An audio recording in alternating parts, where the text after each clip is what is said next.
আচ্ছা, intermediate accounting এর VAT চ্যাপ্টারে প্রবলেম 3 করব।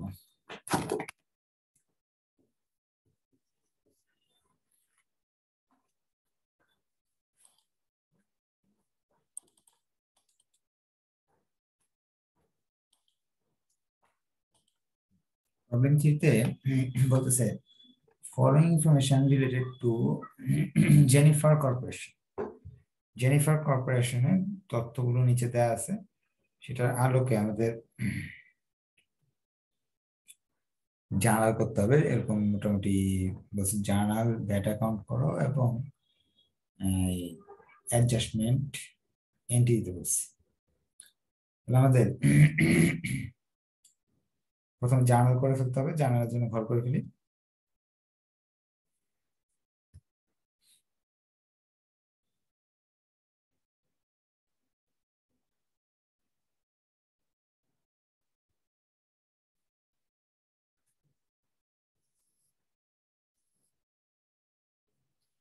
কাজ করি, যেহেতু আমাদের জায়গা শর্ট করে লেজার করতে হয়, ছোট করে দেখি। হ্যাঁ, কারণ লেজারটা এটা না দেখে তো করা যায় না।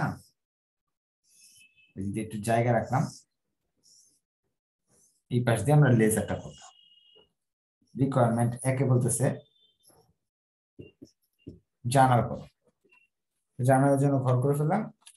এখন আমাদের এন্ট্রিগুলো পড়বো। এন্ট্রিগুলো শিখা হয়ে গেছে, আজকে 3য় ক্লাস। পারচেজ টাকা 2,40,000 ইনক্লুড ভ্যাট @50%। আমরা কিনছি, মাল কিনছি।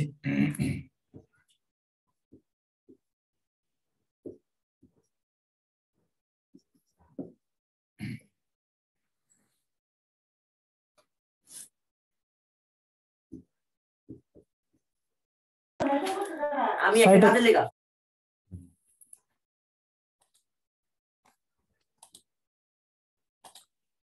পারচেজ মাল কিনছি 2,40,000, সাথে ভ্যাট আছে 15%। 2,40,000 টাকা মাল কিনছি, ভ্যাট আছে। আমরা জানি যে মাল কিনলে রুল আছে, মাল কিনা। এটা কত সালে আসছে অঙ্কটা? লেকচার শিটের 3 নাম্বার লেকচার শিট লাগবে। হ্যাঁ, সবগুলো অঙ্ক যে সালে আসবে এমন কোনো কথা নাই। সালগুলো যে রিপিট হবে সেটা কথা নাই। প্রথম 2টা ক্লাস আমি বলে দিছি, আজকেরটা আমার কাছে লেখা নেই কত সালে আসছে। হ্যাঁ, আপনি শীত তো যা জুনে যেহেতু আছেন, তো প্রশ্নটা তো আপনার সামনেই থাকবে, মনে হয় না কোনো প্রবলেম হবে। পারচেজ থাকলে এই জানাল হয়, আমরা জানি যে 1 নম্বর জানাল হয় purchase debit, input VAT debit, cash বা accounts payable credit.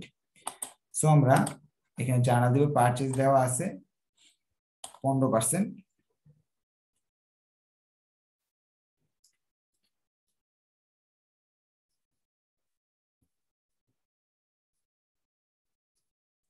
Purchase debit 2,40,000 টাকা। এর মাঝে ইনক্লুড আচ্ছা আগে জানাটা দেখি। ইনপুট ভ্যাট, আর হলো এখানে কোনো কিছু লেখা নাই যে ধারে করলো নাকি নগদে করলো। কোনো কিছু লেখা না থাকলে আমি ইচ্ছা করলে ধারও ধরে নিতে পারি, নগদও ধরে নিতে পারি। 2টা পদ্ধতি আছে, একটা ব্রিটিশ একটা আমেরিকান। আমেরিকানরা বলতেছে যতক্ষণ ক্যাশ লেখা থাকবে না ততক্ষণ এগুলো সব ধারে। আর ব্রিটিশ বলতেছে কিছু না লেখা থাকলে ক্যাশ ধরে করতে হবে। আর যে কোনো একটা দিয়ে করতে পারি আমরা। ধার করলে লিখবো অ্যাকাউন্টস পেবল, আর যেটা নগদ ধরে নিই ক্যাশ। এখন টাকা লেখাটা শিখিয়ে দিছিলাম। যদি ইনক্লুড লেখা থাকে সেক্ষেত্রে এই 2,40,000 টাকার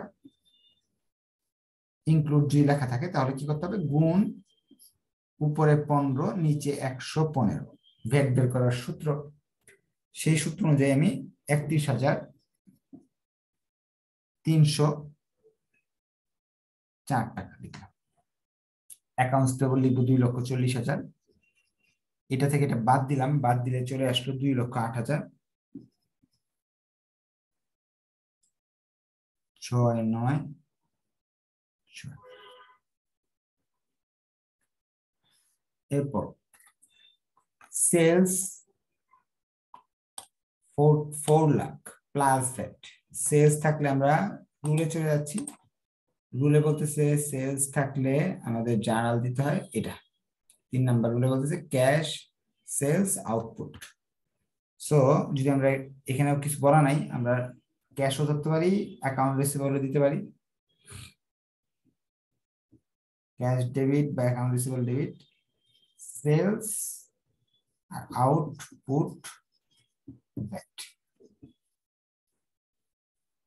এখন প্লাস বলছি, প্লাস প্লাস বললে কি নিয়ম এটা তো আমার জানা আছে, আগে যেহেতু 2টা ক্লাস করছি আমরা। প্লাস বললে আমাদের সেলস এর টাকা লিখবো, সেলস এর জায়গায় 4 লক্ষ, আর 4 লক্ষর 15% ভ্যাট ধরতে হবে আমাকে, 60,000 টাকা। 2টা যোগ করে এখানে লিখবো 4,60,000 টাকা। এখন একটু ঠান্ডা মাথায় চিন্তা করেন, জার্নাল তো শীট দেখে হুবহু বসাই দিলাম, 7টা জার্নাল মুখস্থ করে 10 নম্বর পাওয়া যায়। টাকার ক্ষেত্রে কি ঘটে? টাকার ক্ষেত্রে যদি প্লাস বলে তখন সরাসরি টাকাটা সেলস বা পারচেসে নোট করতে পারেন ছেলে। যদি বলে প্লাস, তখন যে টাকা প্রশ্নে দেওয়া থাকে সেটা সরাসরি সেলস অথবা পারচেসে বসাই দিব, এবং সেই টাকার উপর পার্সেন্টেজ করে ভ্যাট বের করব। এরপর 2টা টাকা যোগ করে অ্যাকাউন্ট রিসিভেবল বা অ্যাকাউন্টস পেয়েবলে বসাবো। যদি বলে ইনক্লুড শব্দটা দেওয়া থাকে, সেক্ষেত্রে প্রথমেই টাকা আগে, কিন্তু প্লাস বললে সেলস এর এখানে বসাইতাম, কিন্তু ইনক্লুড বললে যে টাকা দেওয়া থাকবে সেটা সরাসরি অ্যাকাউন্ট রিসিভেবলের ঘরে বসাবো, আর এই 2টাকে সূত্র দিয়ে বের করবো। যেমন এখানে যেটা দেওয়া ছিল 2,40,000 প্রশ্নে, সেটা সরাসরি অ্যাকাউন্টস পেয়েবলের ঘরে বসাইলাম, আর এটার উপর সূত্র ব্যবহার করে এখানে টাকাগুলো দিয়েছি। তাহলে বুঝতে পারলাম নিয়মটা আমি বলে দিচ্ছি, ভিডিওতে সেভ থাকবে, আপনারা এই কথাটা নোট করে নিন, তাহলে আর কোনো ভ্যাটের জানা নিয়ে সমস্যা হবে না। 7 নাম্বার আবার পারচেজের কথা বলা হয়েছে, পারচেজ ফ্রম রিজভি 1 লক্ষ টাকা এন্ড চার্জড 15% ভ্যাট। প্লাস যে কথা, চার্জ করা একই কথা, নিয়মে সেটি লেখা আছে। পারচেজের জানা তো এটাই, পারচেজ ইনপুট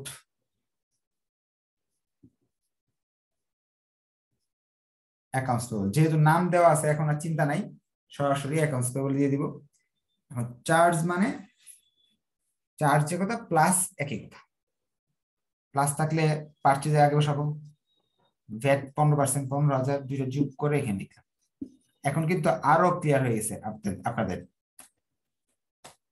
প্লাস থাকলে কি করতে হয়, ইনক্লুড থাকলে কি করতে হয়। ইনক্লুড থাকলে সূত্র দিয়ে ব্যবহার করতে হয়, প্লাস থাকলে সরাসরি 15% করলেই হয়ে যায়,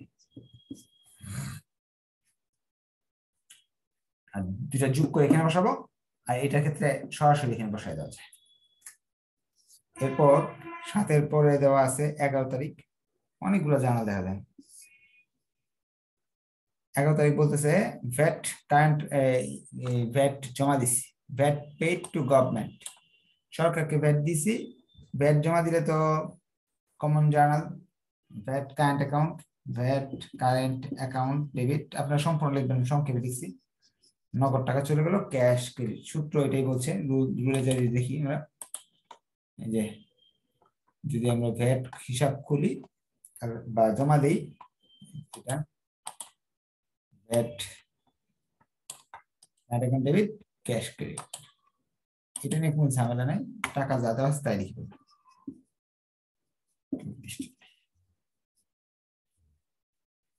এরপর বলছে সেলস অন ক্রেডিট, ধারে বিক্রয় 50,000 টাকা, 15% ভ্যাট।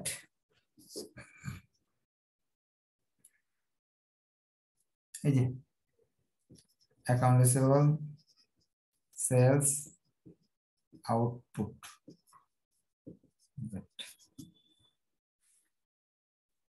যা টাকা আছে তারা বলছে চার্জড, চার্জড বললে কি প্লাস, প্লাস যে কথা, চার্জ একই কথা। সেলস দেওয়া আছে প্রশ্নে 50,000, এনে 50, 15% হলো 7,500, 57,500, 22 আর 23। পারচেজ সাপ্লাই, যে কোন সম্পদ কেনার ক্ষেত্রে সূত্র বলতেছে ইনপুট ভ্যাট ট্যাট লিখতে হবে না, যে কোনো সম্পদ কিনলে সম্পদের নাম লিখতে হবে, সম্পদের নাম লিখতে হবে, ক্যাশ ক্রেডিট লিখতে হবে।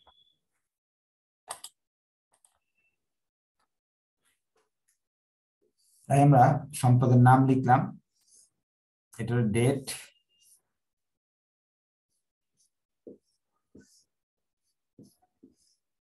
সাপ্লাই, তারিখ হলো আমাদের 22 তারিখ,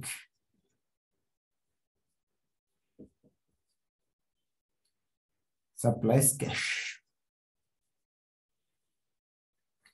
টাকা ক্ষেত্রে ইনক্লুড দেওয়া থাকলে নিশ্চিন্তায় যা দেওয়া থাকে তাই লিখে ফেলবো, যা দেওয়া থাকে তাই লিখে ফেলবো। যদি প্লাস চার্জ এরকম থাকে সেক্ষেত্রে 20,000 টাকার সঙ্গে ভ্যাটের টাকাটা বের করে যোগ করে পরে দেখা যাবে। যারা এই 3টা ক্লাস মনোযোগ দিয়ে করবেন ইনশাল্লাহ এই ভ্যাটের জার্নাল নিয়ে কোনো কোয়েশ্চেন থাকবে না ইনশাল্লাহ। ভ্যাট রিফান্ড ফ্রম গভর্নমেন্ট, সরকারের কাছ থেকে ভ্যাট চলে আসলো আমার কাছে, ভ্যাট জমা দিলে যে এই জার্নাল হয় রিফান্ড হলে এটা উল্টা হবে, সহজ জিনিস, এটা শীতে দেই নেই, এত সহজ জিনিস শীতে না দিলে হবে। ভ্যাট জমা দিচ্ছে এটা আসছে হয়েছে, তাহলে রিফান্ড হলে ক্যাশ, ভ্যাট কারেন্ট অ্যাকাউন্ট, কয় টাকা দিয়ে দিচ্ছে তারা, দিয়ে দিচ্ছে হলো 20,000 টাকা। ক্যাশ বা ব্যাংক কিন্তু একই কথা, ব্যাংক লিখলে হবে ক্যাশে থেকে, আপনি ব্যাংক লিখলে ভালো, কারণ এখন তো নগদ লেনদেন হয় না, সব ব্যাংকে লেনদেন হয়। জার্নাল শেষ হয়ে গেলে আমরা অঙ্কটা একেবারেই সহজে করে ফেলতে পারবো। তারা বলছে বি নাম্বারে একটা ভ্যাট কারেন্ট অ্যাকাউন্টের লেজার করো, খতিয়ান করে দেখাও ভ্যাট কারেন্ট অ্যাকাউন্টের। ভ্যাট কারেন্ট অ্যাকাউন্টের খতিয়ান যদি আমি করতে চাই সেক্ষেত্রে লেজারে ছক করে ফেলবো। গত ক্লাস আমরা লেজারের চলমান জের পদ্ধতি দেখাইছিলাম, আজকে আমি টি টি ছক দেখাবো। 8 ঘরের ডেট, এক্সপ্লেনেশন, রেফার্ড, টাকা, ডেট, এক্সপ্লেনেশন, রেফার, টাকা, এরকম 8টা ঘর হয়।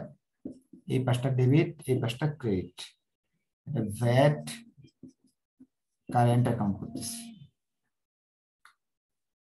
তবে আমরা যখন এটা করতে যাব তখন তো আমাদের ভ্যাট কারেন্ট অ্যাকাউন্ট খুঁজে দেখবো। এইখানে একটা ভ্যাট কারেন্ট অ্যাকাউন্ট আছে 40,000 টাকা ডেবিট দিকে,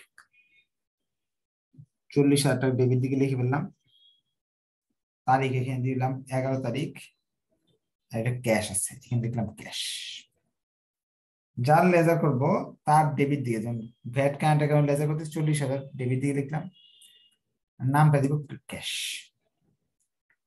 সেম এদিক থেকে আরো কারেন্ট অ্যাকাউন্ট খুঁজতেছি, এখানে একটা কারেন্ট অ্যাকাউন্ট পেলাম ক্রেডিট দিকে 20,000 টাকা, এদিকে লিখবো ক্রেডিট দিকে 20,000, নাম দিব ক্যাশ। 23 তারিখ বুঝিয়ে দিলাম যাতে নাম্বারটা বুঝতে পারেন। এখন আমাদের খতিয়ান কিন্তু এখানে শেষ হয়ে যেত, কিন্তু আমরা জানি একটা অ্যাডজাস্টমেন্ট চাইছি, give the adjustment entries for the end of month. খতিয়ান চাইলে এমনি অ্যাডজাস্টমেন্ট দিতে হবে, তারা চাইলেও দিতে হবে, না চাইলেও দিতে হবে, সমন্বয় যাবে তারা কি দিব মিছে বলছি, তারপর আপনারা বুঝবেন, কারণ আপনাদের গত ক্লাসে শিখিয়ে দিচ্ছি সমন্বয় যাবে কিভাবে দিতে হয়। সবগুলো ইনপুট ভ্যাটের জন্য, সবগুলো আউটপুট ভ্যাটের জন্য, আউটপুট ভ্যাট হলো ক্রেডিট ছিল এখানে উপরে ছিল, সবগুলো আউটপুট ভ্যাটের জন্য ভ্যাট কারেন্ট অ্যাকাউন্টকে ডেবিট করতে হবে, ভ্যাট অ্যাকাউন্টকে ডেবিট করতে হবে। আর আউটপুট ভ্যাট ক্রেডিট করতে হবে। আউটপুট ভ্যাট পারচেজ হলে কিন্তু থাকে না, থাকে না, যেমন 1 নম্বরে ছিল আউটপুট ভ্যাট, 7 নম্বরে ছিল আউটপুট ভ্যাট, 1 আর 7 ছিল আউটপুট ভ্যাট, আর 22 ছিল, তো 1 7 তো মুছে ফেলছি, 1-এর টাকা ছিল হলো আপনার ওই 31,304 টাকা। 7-এর টাকা ছিল 15,000। আর আউটপুট আরেকটা আছে এখানে না, সরি, ইনপুট ইনপুট ডেবিট না, ইনপুট হবে, ভুলে গেছি। পার্চেজের সাথে ইনপুট ভ্যাট ছিল সবগুলো। ইনপুট ভ্যাট গুলো সবগুলোকে ক্রেডিট, এখানে দেওয়া ডেবিট বানাতে হবে, আমাকে ক্রেডিট বানাতে হবে। ইনপুট ভ্যাট গুলোকে সব ক্রেডিট বানাতে হবে, আর ভ্যাট কারেন্ট অ্যাকাউন্টকে ডেবিট বানাতে হবে। তাহলে ইনপুট ভ্যাট হলো দুইটা পার্চেজ আছে, এটা তো সাপ্লাই পার্চেজ এনে নাই। এই যে একটা 1 তারিখ এবং 7 তারিখ, এই দুইটার টাকা আমি যোগ করে এখানে লিখলাম 46,304 টাকা। 46,304 টাকা। আর যতগুলো আগের ক্লাসে দেখে নেবেন তাহলে বুঝতে পারবেন, যতগুলো আউটপুট ভ্যাট আছে সবগুলোকে ডেবিট লিখবো। আউটপুট সব ইয়েতে কিন্তু আপনাদের টেনশনের কোনো কারণ নাই। এই যে কিন্তু শীটে লেখা আছে যে অ্যাডজাস্টিং এন্ট্রি কি কি, এই যে দেওয়া আছে, এই যে অ্যাডজাস্টিং এন্ট্রি এখানে দেওয়া আছে যে এই যে অ্যাডজাস্টিং এন্ট্রি। যদি অ্যাডজাস্টিং এন্ট্রি বলে তাহলে এই দুইটা জানাল দিতে হবে, ইনপুটের একটা জানাল, আউটপুটের একটা জানাল, এই দুইটা জানাল দিতে হবে আমাকে। আউটপুট ডেবিট আর VAT current account credit. VAT current account credit, তাহলে টাকা হবে সবগুলো যোগ করবো যতগুলো আউটপুট আছে। প্রথমে একটা আউটপুট আছে যে এখানে সেলস এর সাথে ছিল 60,000 টাকা, 5 তারিখে ছিল 60,000 টাকা। পরে ছিল হলো আপনার সেলস এর সাথে আরো আউটপুট আছে, আরেকটা সেলস আছে, ওইখানে আছে হলো 7,500। এই যে আউটপুট 7,500, দুইটা যোগ করলে হয় 67,500। নতুন দুইটা আইটেম পেলাম, ভ্যাট কারেন্ট অ্যাকাউন্ট একবার ডেবিট পাইলাম 46,304, নাম হলো ইনপুট। আর আউটপুটে পাইলাম 67,000, ক্রেডিট দিকে 67,500। ডেবিটকে সব যোগ করে ব্যালেন্স বের করে ফেলতে হবে আমাকে। ক্রেডিটে আছে হলো মোটমাট 87,500, এদিকে হবে 87,500। এই 87,500 থেকে এগুলো বাদ দিলাম আমরা, বাদ দিলে থাকে দেখি কত থাকে, 86,304 টাকা বাদ দিলাম, 87,500, 1,196 টাকা। 1,196 টাকা, এটার নাম হলো সিডি, ব্যালেন্স সিডি। সিডিটা আবার এদিকে ব্যালেন্স বিডি নামে লিখতে হবে পরের তারিখে, 1,196 টাকা। আজকে আমরা শেষ করে দিলাম এই ভ্যাটের যত ঝামেলা আছে। আর ভ্যাট নিয়ে আলোচনা, ভ্যাটের এই জার্নাল নিয়ে আর আলোচনা হবে না। নেক্সট ক্লাস আমরা স্টেটমেন্ট করবো ভ্যাটের, চ্যাপ্টার 8 এর যে অঙ্কগুলো। ধন্যবাদ সবাইকে, ভালো লাগলে শেয়ার করবো।